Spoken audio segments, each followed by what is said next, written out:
Salut tout le monde, très urgent. Aujourd'hui, vendredi 15 août 2025. L'heure est très grave au Mali. Au moment où je vous parle, des arrestations sont en cours. 3 éléments de la garde présidentielle viennent d'être arrêtés. Tôt ce matin, 3 éléments de la garde présidentielle ont été arrêtés aujourd'hui. Des arrestations continuent. Il y a aussi des nouvelles révélations.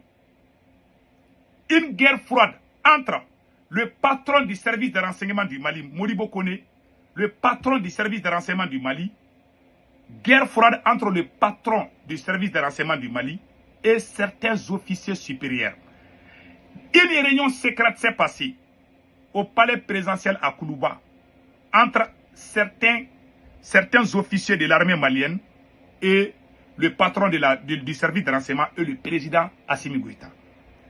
Et je vais vous donner la suite. Mes frères et sœurs, c'est devenu comme un film hollywoodien. Tant que ce n'est pas fini, il ne faut pas tirer la conclusion. J'ai été surpris de voir certains frères sortir, crier « Oh, la France voulait renverser Assimi Goïta !» Tu sais, le nègre, nous les noirs là, on dit que l'émotion est nègre, la raison est Hélène. Ça, je suis d'accord. C'est à travers ça que je suis d'accord. Maintenant, qu'est-ce qui s'est passé? Il y a des arrestations, les arrestations continuent. Assimi Goïta commence à soupçonner tout. Même les moustiques, Assimi Goïta commence à soupçonner. Quand tu ne crois plus à qui, quand tu ne crois plus, c'est ta fin qui s'approche. Ça, c'est la pure vérité. Il y a eu tellement d'arrestations. Au moment où je vous parle, plus de 2000 soldats maliens sont dans leurs mains. Qu'est-ce qui se passe actuellement au moment où je vous parle? Il y a eu d'autres arrestations secrètes. Certains officiers sont partis au palais présidentiel pour se plaindre contre le service de renseignement, le patron du service de renseignement, qui s'appelle Général Modibo Kone. Ils sont en train de le flatter sur les réseaux sociaux. Il y a des officiers qui sont allés dire, ils sont allés rencontrer, ils disent que au niveau du renseignement, ça ne va pas. Avant même que celui qui parlait, même avant qu'il le finisse, le patron du service de renseignement, il a coupé la parole à certains officiers au palais présidentiel. C'est une source sûre que je vous dis ça aujourd'hui. Vous allez entendre tout ça dans les jours à venir. Ça là, c'est pas encore fini. Et puis je conseille à chacun de vous de ne pas trop tirer la conclusion, parce que ça là, cette affaire n'est pas finie. C'est Dieu seul qui connaît la vérité. Et celui qui a raison va gagner en fin de compte. Je suis un croyant. Je pense que la vérité reviendra à celui qui a raison.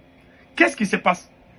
Beaucoup d'officiers sont allés dire à Assimi Goïta que le renseignement là est en train d'échouer, qu'ils sont en train de tuer les petits soldats. Et puis, on est en train de les enterrer comme les petits chiens. Il n'y a pas de funérailles. Au moment où les politiciens étaient au pouvoir, on enterrait les soldats qui tombent sur les champs de bataille. On les enterrait comme les moutons. On les enterrait comme les chiens. C'est la même chose qui commence à se passer. Au début, Assimi Goïta faisait des funérailles quand les soldats sont morts. On les appelait, on faisait les drapeaux. Mais aujourd'hui, on ne fait plus ça. Donc les militaires, beaucoup de militaires sont venus. Ils disent qu'on est en train de perdre beaucoup. Le Mali a perdu plus de entre 400 et 800 militaires en 3 mois seulement. La destruction des camps de Boulkessi, le Mali a perdu plus de 200 à 300 militaires. Et le camp là, c'est un endroit stratégique. C'est l'un des plus grands camps militaires du Mali. Les terreaux ont pris ça il y a 2 mois de cela. Le camp de Boulkessi. Boulkessi, c'est quand tu quittes le Burkina Faso, le premier camp militaire que tu vois, c'est Boulkessi. Quand tu quittes le Niger, c'est la même chose. C'est la zone de 3 frontières. Donc les militaires sont fâchés, ils sont venus voir Assimi Goïta. Ils ont juste parlé. Maintenant, tout le monde est d'accord que le patron du service de renseignement n'est pas en train de faire son travail correctement. Lui, il est fâché. Il a appelé Assimi Goïta, il dit, ces gens-là veulent faire coup d'état contre toi. En pleine réunion, ils ont fermé les portes. Ils ont arrêté ces officiers. Ils ont caché ça aux Maliens. Ça, c'est une autre révélation que je suis en train de vous dire. C'est chaud, hein? Quand tu dis à Assimi Goïta, tu veux conseiller à Assimi Goïta, ils vont dire que tu veux faire coup d'état. Tout ce qu'Assimi fait, toi, tu dois être d'accord. Tu exécutes. Assimi Goïta est en train, il pense qu'il est à la chaîne de commandement, au front. Quand le patron parle, quand un soldat, quand les chefs parlent, tout le monde exécute. C'est la même chose. Ils pensent que gérer un pays, c'est la même chose. Donc quand ces gens sont venus, ils les ont arrêtés.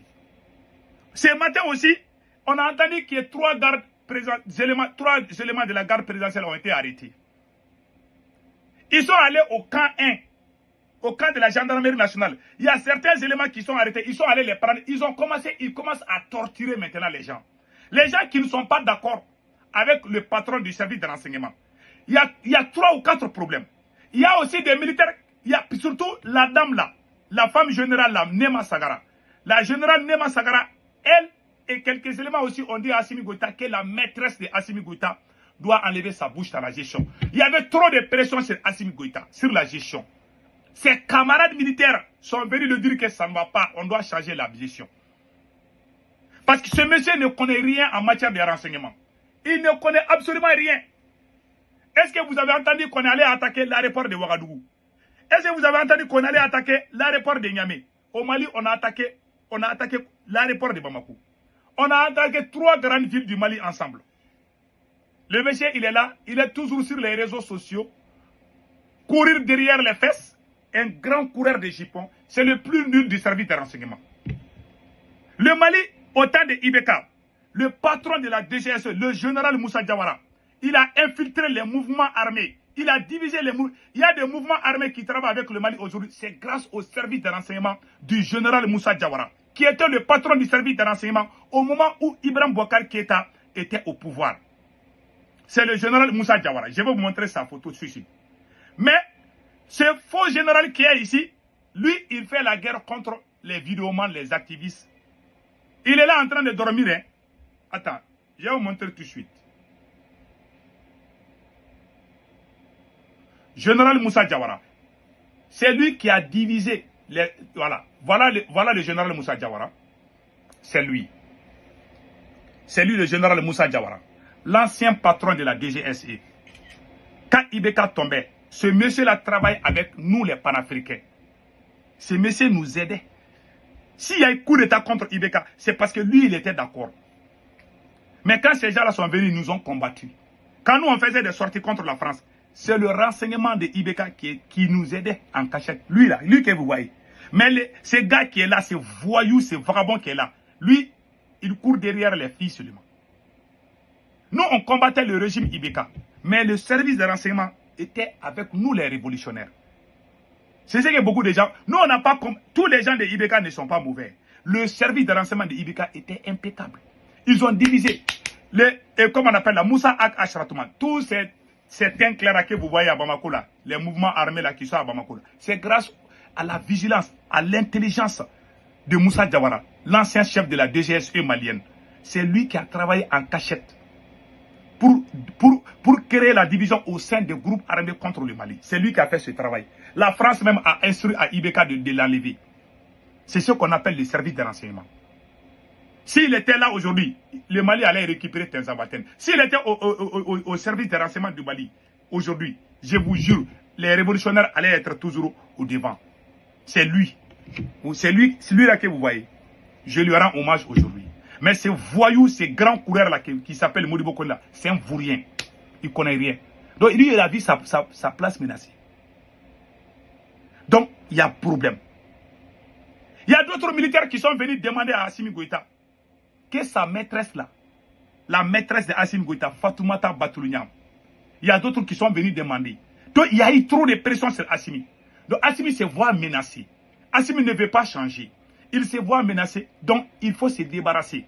Quand on va se débarrasser de ces gens-là, il faut mettre le nom de la France dedans. Voilà pourquoi ils ont amené le nom de ces Français. Ce monsieur est un officier de l'armée française. Je pense qu'il doit être en retraite. C'est un mécanicien. Je suis d'accord, hein? Il est de l'armée française. Ce monsieur est de l'armée française. Mais il travaillait avec ses mêmes militaires. Eh mon Dieu! Laissez-moi rire d'abord. Et puis il y a des gens qui croient quoi. Il y a des gens que je respecte, qui sont sortis comme ça. Ils sont... Quand il dit la France là, Assimi Goïta est en train de jouer ça psychologiquement avec là. S'il n'avait pas montré les Français là, personne n'allait croire. Parce que les officiers qui sont arrêtés, c'est des officiers très populaires. Mais ils se trompent. Parce que les Maliens sont intelligents. Les gens ont compris le jeu. Vous allez voir, d'ici demain, il y aura d'autres révélations sur le monsieur là que vous voyez là. il y aura d'autres révélations sur lui. Et vous allez voir ça dans peu de temps. Il y a des pages là qui sont en train de préparer. Ce monsieur n'est pas de la DGSE française. Je le dis et je le répète. Ce monsieur n'est pas au service de renseignement français. La France, en cette période de turbulence, a envoyé un blanc. Quand un blanc vient à Bamako, tout le monde sait que c'est un blanc. Tout le monde peut identifier dans un groupe de noirs. Si la France peut faire des choses comme ça, surtout dans cette... Si au moment où la France était amie avec nous, la France pouvait envoyer des blancs pour nous espionner. Parce qu'on allait penser, parce qu'en ce moment, il n'y avait pas de problème. Mais, actuellement, il y a un problème là. Les pays occidentaux, quand ils veulent t'espionner, ils le font avec les gens de ton pays même. Ils peuvent payer des Maliens pour faire ça. Pourquoi ils vont envoyer un Français? Il y a des manières de communiquer. Comment lui, il peut venir rassembler les gens pour chasser Assimi? Même un chien ne croit pas à ça. Les gens qui croient à ça, là, peut-être qu'ils ne connaissent pas. Peut-être pas. Il y a des gens aussi qui ne connaissent pas. Il y en a qui ne savent pas, qui ne sont pas informés. Mais la vérité triomphera. Ça, c'est une mise en scène. Je vous dis. Le problème, c'est Assimi Goïta, le patron de la DGSE, Modibo Kone, le premier ministre Ablaye Maïga, la copine de Assimi Goïta, la maîtresse de Assimi Goïta, qui a même accouché une fille. Voilà, la maîtresse de Assimi Goïta. Tous les grands problèmes même là, c'est celle-là. C'est à cause de celle-là qu'il y a eu divorce entre les militaires. Voilà les problèmes. Donc, les arrestations continuent. On a appris aussi qu'ils sont allés prendre quelques éléments qui sont déjà en prison. Ils sont allés les torturer. Et regardez comment ils ont humilié Nema Sagara. Je vous jure, Nema Sagara n'a pas trahi le Mali. Le problème de Nema Sagara n'aime pas la maîtresse de Assimi Goïta. Moi, je vous avais dit, avant qu'il ne montre Nema Sagara, j'ai dit, il y a une guerre froide entre Assimi Goïta et Nema Sagara. Nema Sagara, elle a une sœur jumelle aussi qui est dans l'armée. Sa sœur jumelle travaille. Les deux sont des vrais patriotes. Et tous ces officiers arrêtés sont des proches du ministre de la Défense. Tous les gens qu'ils ont arrêtés là, c'est des éléments proches du ministre de la Défense. Comprendra qui comprendra. Donc, peut-être à ce soir ou bien à demain, il y aura d'autres révélations. Passez un excellent week-end.